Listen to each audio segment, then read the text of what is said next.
एक खूबसूरत गांव में एक गरीब लड़की रहती थी जिसका नाम अलीज़े था। वो बहुत मासूम, नेक और मेहनती थी। हर रोज़ वो जंगल में लकड़ियाँ इकट्ठी करने जाती थी ताकि अपना गुजारा कर सके। इसकी ज़िंदगी बहुत मुश्किल थी और वो अक्सर थक जाती थी। एक दिन जब वो जंगल में लकड़ियाँ इकट्ठी कर रही थी तो इसे ज़मीन पर एक ज़ख्मी छोटा सा परिंदा मिला।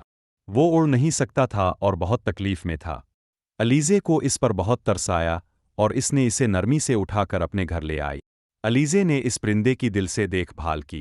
वो इसे खाना देती, पानी पिलाती और इसके ज़ख्मों का ख्याल रखती रही।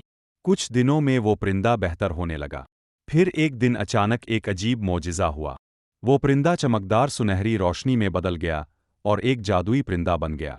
इसने अलीज़े का शुक्रिया अदा किया और कहा कि वो इसकी नेकी का बदला देना चाहता है। वो जादुई परिंदा अलीज़े को एक सोने का सिक्का देता है और कहता है कि जब भी तुम मुश्किल में हो मुझे याद करना। आहिस्ता आहिस्ता अलीज़े की ज़िंदगी बदलने लगी।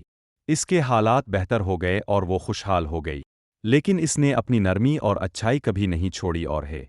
Don't forget to like, share, and subscribe for more amazing content.